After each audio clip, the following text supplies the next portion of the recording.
right now on 5 on your side at 10. Tonight, have you seen it? This graphic going viral, claiming if you commit certain crimes, you won't have to worry about posting bail. The truth behind this new law in Illinois. After a few chilly mornings this week, come this weekend, it's sunscreen and bug spray. Why you won't need the umbrella. But first tonight, after a man is shot by police, the mayor of St. Louis and community groups demand a full investigation. It was avoidable. They did not do everything they could. Growing fallout tonight, nearly a week after St. Louis SWAT officers killed a man they say charged at them with a knife. Good evening, I'm Ann Allred. And I'm Mike Bush. The shooting happened after an hours-long standoff in the city's West End neighborhood. Robert Townsend joins us now with the call for answers. Mike and Ann, St. Louis police told us their officer fired in self-defense, but the Organization for Black Struggle insists the Sudanese man should still be alive tonight.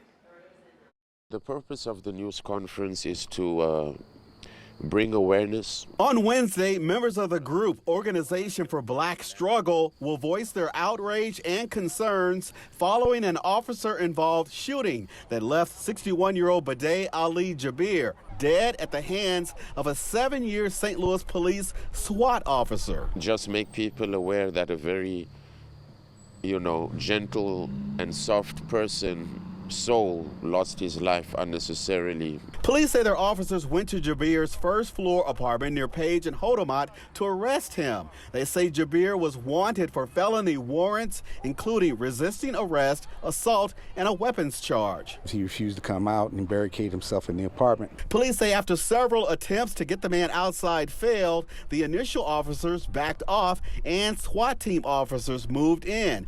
Jabir's friends and neighbors were concerned because they say he did not speak English. All he was asking was that, can one of my people escort me out?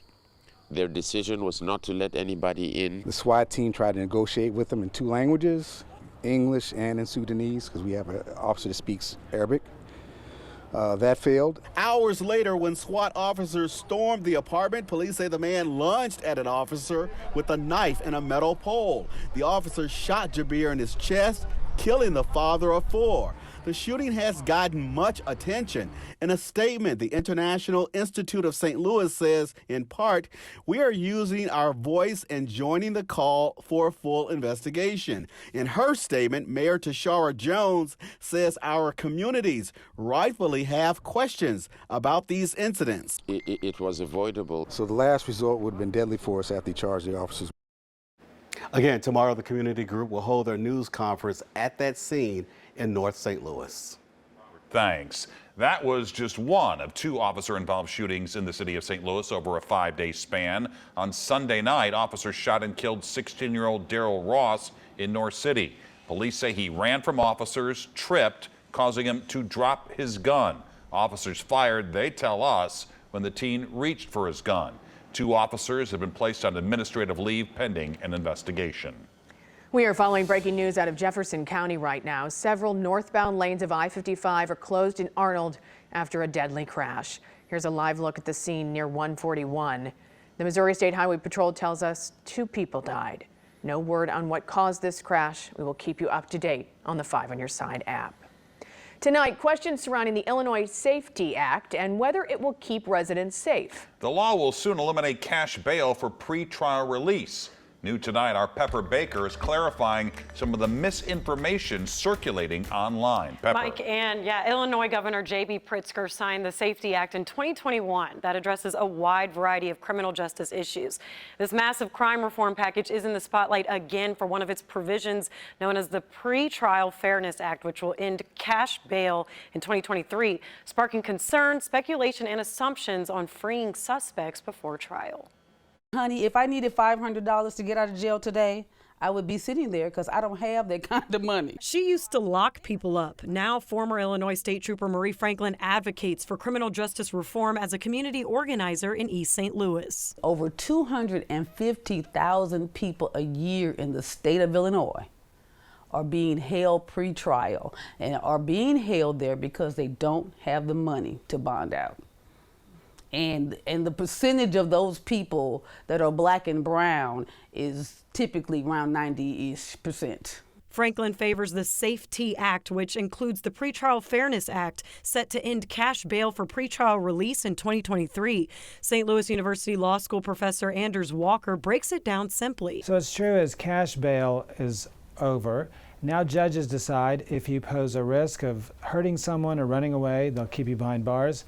Otherwise, you'll be free to go home until your court date. The new law says when a suspect is accused, the court will hold a hearing and may keep them behind bars if they are charged with a forcible felony. There are some felonies, though, that don't qualify, like drug possession.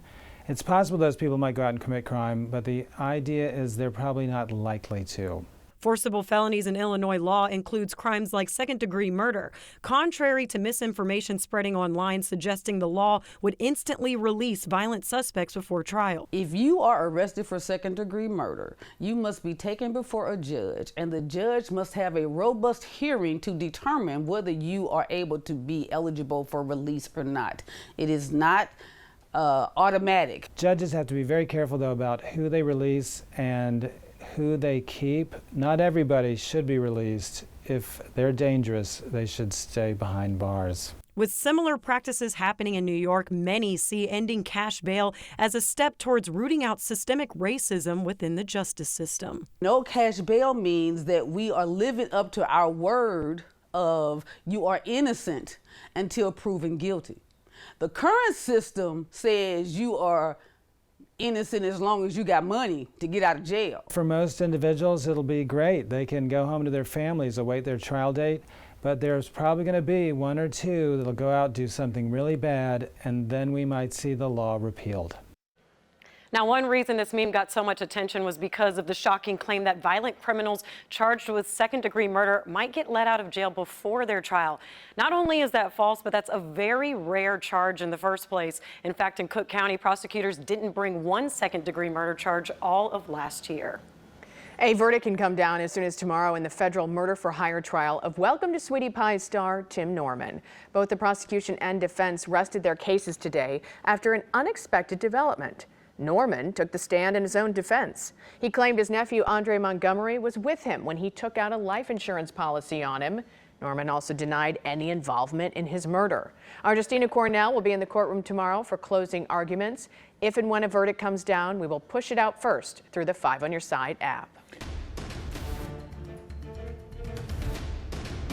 The polls closed in St. Louis City within the last 3 hours for a special primary election to pick a new president of the Board of Aldermen.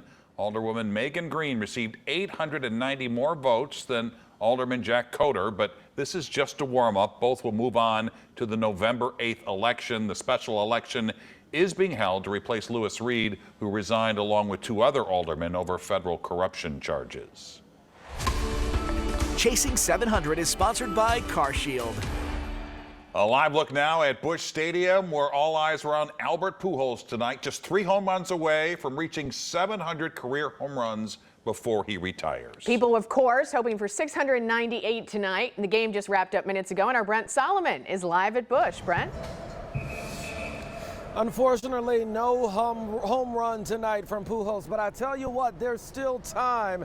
There's still hope. The chase continues, and fans out here tell me they'll be right here every step of the way. That familiar drum beat meeting a sea of red. I'm excited. There's no doubt there's an energy in the air. 1 to 10, I think it's a 10. Much of that is because of one name that's on top of so many Cardinal fans' minds right now. Everybody come to see Albert. Everybody come to see Albert. We came to see Fred Bird and Albert. Go Albert. All right, you get the point. Cardinals legend Albert Pujols getting dangerously close to his goal of 700 home runs before he calls it a career. Number 697 came Sunday, fueling hope for fans who poured out Tuesday. He could do it. He could do it. Cardinal Nation, we believers. As we inch closer to the possibility, time is running out. I'm sad because he's retiring. But the future Hall of Famer has certainly made his mark. It's great that he came back for his last year for St. Louis because he was an icon before he left. An icon whose fans will continue to cheer him on. Because he's been doing it all this time, so why not keep going? We're going to get it. Go Albert. All right, let's go ahead and give you a live look right now as fans prepare to head home. They're leaving Busch, but I tell you what, there are now 9 regular season games left here at home. Fans will keep cheering, especially this weekend when the Pujols bobblehead giveaway will happen come Sunday. And of course, we'll bring you that too. Tonight, we're live outside of Busch. Brent Solomon, 5 on your side. All right, Brent, thank you. And Ahmad will have much more on tonight's game and, of course, post-game reaction later on in sports. A mental health crisis in our schools. And there was an increase in school-age suicides in our county. Fueled by COVID shutdowns and fears of school shootings. We've seen a great increase in anxiety, depression. One local district says it has the solution. The I-Team uncovers the obstacles to expand the program to other schools. The storm track is bypassing us for the next few days. The impact this lack of rain could have on our weekend temperatures. A live look at Buckingham Palace. It is just after 4 a.m. London time. Tonight, Queen Elizabeth lies in rest in the Bow Room for one final night at her London home. Her coffin arrived earlier tonight from Scotland. She was received by King Charles, the Queen Consort Camilla, and members of the royal family and staff. Tomorrow, a procession will take the Queen's coffin to Westminster Hall. There she will lie in state until her funeral on Monday. It's expected mourners will have to wait in line up to 30 hours for a chance to pay their respects. Missouri state lawmakers will get back to work tomorrow in an effort to lower your taxes. Governor Mike Parson called the special session to lower the state's income tax from 5.3% to 4.8%. He claims it won't involve any state services because the state has a $5 billion surplus. Our political editor, Mark Maxwell, will be in Jefferson City tomorrow. You can look for his reports throughout the day on 5 on your side. Tonight, a victory for supporters of legalizing recreational marijuana in Missouri. A measure to do so will remain on the November ballot. Today, the Missouri Supreme Court refused to take up a lawsuit challenging the ballot initiative. If approved, anyone 21 and older will be able to buy or grow marijuana. The measure would also wipe out most past pot convictions. Medical marijuana is already legal in Missouri. Many school officials say anxiety among our kids is at an all-time high, and schools are pleading for help. Research shows about half of American kids with mental health issues do not get treatment. Tonight, the I-Team's Paula Vassan takes us to the Jefferson R7 school district in Jefferson County, where school leaders say there is a solution, but the state needs more money to do it effectively. The shooting in Uvalde, Texas. Having no regard for human life. By an 18-year-old who gunned down students and teachers inside his former elementary school. Something has to be done. Ignited a fire within Steve Horn. Absolutely. To make mental health resources at school a priority. It's certainly an area that we pinpointed that and said, yes, we have to do better than this. Especially as he's seen an increase in deaths he believes could have been prevented. The increase that we saw across the county happened a lot in 2018, 2019. There was an increase in school-age suicides in our county. The youngest at the time, under 15 years old. Over the years, he's seen kids as young as 11 struggle with thoughts of suicide. We've seen a great increase in anxiety, depression. This tool, it identifies the most appropriate services based on their level of need. Has been years in the making. It's part of a new pilot program, thanks to about $700,000 in local, state, and federal grants secured by Jefferson County's Health Department. In the fall, it could be available to around 13,000 students. Based on their answers, the system applies a risk level to them. And it first and foremost, it identifies any school-based services that are available to them. What the school realized, about 1 in 5 high school students have thought about suicide. Administrators here wanted to intervene earlier. The result, a resource they say is revolutionizing how they identify when students need help. Students like 9-year-old Nora Mativa. Hi, Nora. Hi. Chelsea Koenig is her therapist. She sees her for an hour at school each week. What does Miss Chelsea mean to you? A good friend.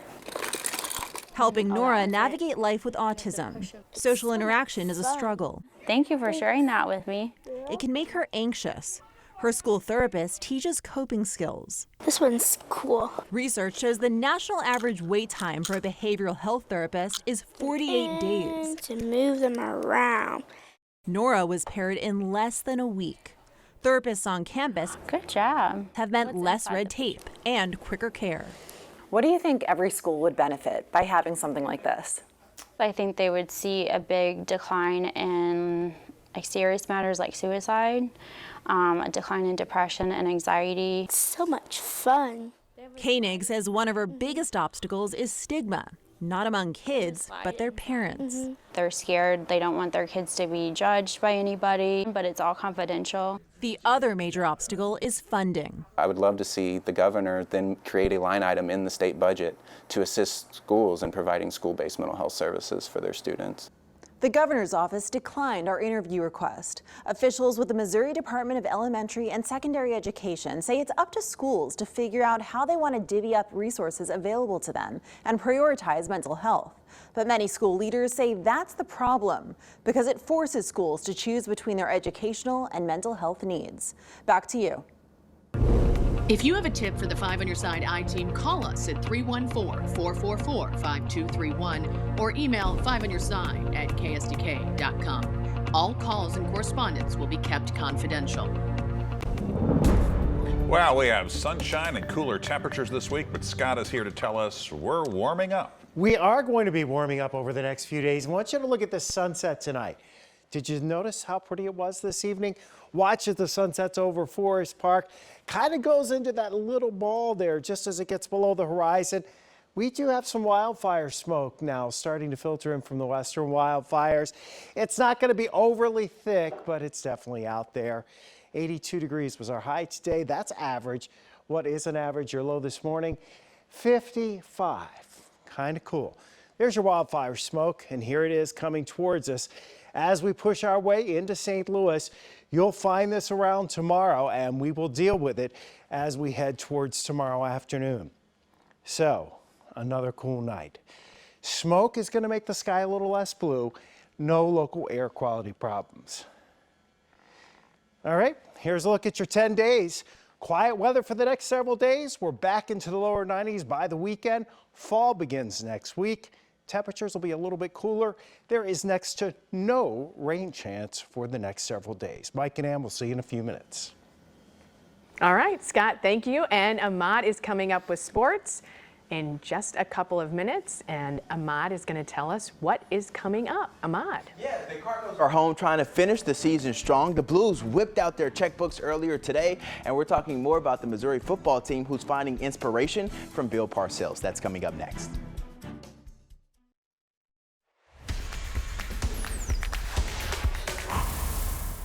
What's going on, Missouri and Illinois? A big-time series taking place just a couple of blocks away from us here. The Cardinals enter tonight's contest 8 games ahead of the Brew Crew. Albert Pujols stepped up to the plate 3 homers shy of 700. How'd they do? Let's find out. The Cardinals are 7-0 when Jordan Montgomery is on the bump, but tonight things started out a little rocky. Willie Adames placed the first run of the game with this base hit to right. We'll get back to Montgomery in just a little bit. Now, you know all the cell phones were out for Albert Pujols at-bats tonight. This isn't a homer, but we'll take it. The Cardinals take a 1-run lead in the bottom of the first. Everybody's grinding on the Redbirds now, and after the Brew Crew reclaimed the lead, Tommy Edmonds says, don't mind me, we're just gonna tie things up again with this base hit up the middle.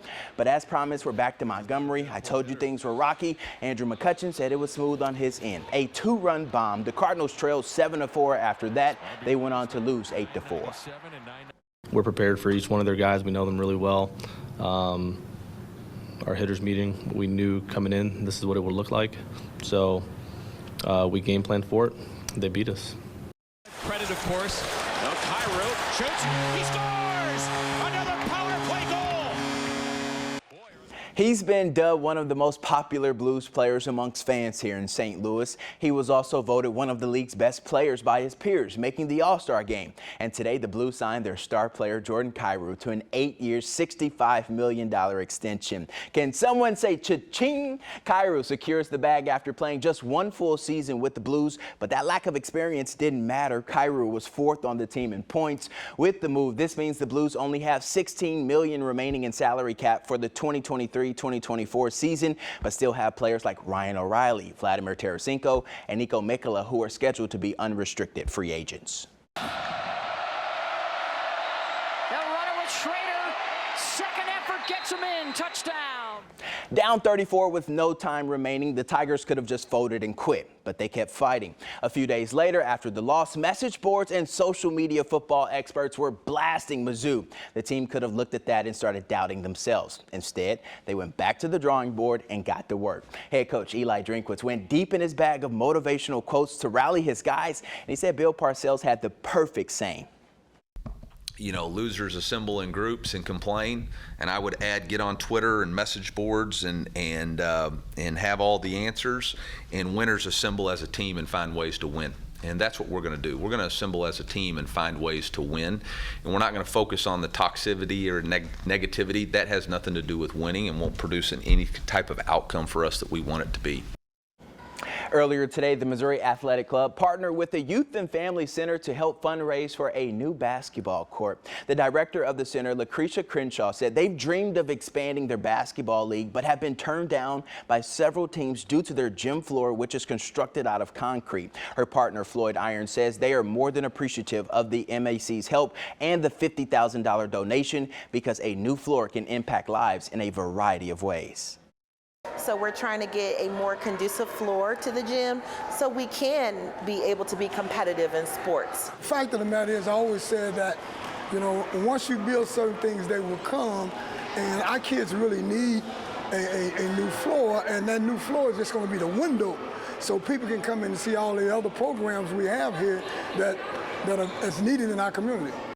Floyd is no stranger to a successful basketball program, so hopefully they get that new court so a lot of new kids can have a new sport to play. A bunch more Cardinal games coming up this week at home, and I wonder if Ali Marmol is feeling the pressure to play Albert Pujols almost every night because he's so close to 700. Well, Mike, do you think fans will let him live this season down if Albert Pujols doesn't get to 700 home runs? Well, good point. But obviously he came here and he was not playing every day, and he had a lot of success doing that. So, yeah, it's I think the pressure's on now. He's 3 home runs away from 700. Who else are you going to play over Albert 3 times a day at DH? You know, we want to see this guy swing the bat. Let him swing away. And the front office is saying, hey, tickets are going on StubHub for They're raising them every week. Let so him keep swinging. Let's keep that up too, right? Yeah, right. Why not? Thank you, Ahmad. No problem. A new Harry S. Truman statue is set to be unveiled at the U.S. Capitol. The founding father, he's bumping from the rotunda. Americans are not feeling as jolly this year. You can thank inflation. A new holiday shopping forecast finds retail sales will grow by 4 to 6% this year. That's compared to a 15% jump in 2021. Online shopping is expected to outpace last year's growth. There's a new place for local soccer fans to shop. Today, St. Louis SC opened its team store, City Goods. It's located at Centene Stadium at the corner of Market and 21st. The team's full-scale team store, City Pavilion, is still under construction. A tribute to the only U.S. president from the Show Me State will soon take center stage at the U.S. Capitol. Announced today, a 7.5-foot tall bronze statue of Harry S. Truman will be unveiled September 27th. It will be the 10th presidential statue in the Capitol Rotunda. To make room, Alexander Hamilton's statue is being relocated to the Hall of Columns. If you know, you know. The fairy tale is over in Tower Grove Park. Today, crews took down the popular Keebler elf tree. Park officials say the nearly 100-year-old tree had to be removed because of decay, and they hope to salvage the wood to create art pieces. And Scott has one last check of the weather. Scott. You know, it is a nice evening in St. Louis. 67 degrees right now after a high of 82, so another cool, pleasant night. Tomorrow morning, most of us are down in the 50s again. A few spots tomorrow morning, maybe in the upper 40s, but nothing like what we've seen the last couple of mornings, where some of us have been down in that 40 to 45 degree range. It will warm nicely tomorrow, back into the mid 80s with lots of sunshine in the afternoon. And you know what? This weekend, it warms up even more, around 90. The good news is, if you have outdoor plans, it won't be all that humid. Humidity is going to be limited here as we head through the weekend into early next week. But the problem is this is all dry time, and it's starting to get dry. So with the lack of humidity, that actually boosts our afternoon temperatures into the lower 90s, especially beginning next week. And then we should get a front in here along about Wednesday or Thursday that'll give us a chance for a shower. But it's just a chance. It's certainly not a lock. Until then, it's kind of smooth sailing for outdoor activities. Mike? Well, a lot of dry time. Yeah. And there you have it. 5 on your side at 10. The Tonight Show starring Jimmy Fallon is next. Serena Williams is Jimmy's guest tonight. Start your day with Today in St. Louis from 4 to 7 a.m. and have a great tomorrow. Thanks for being with us.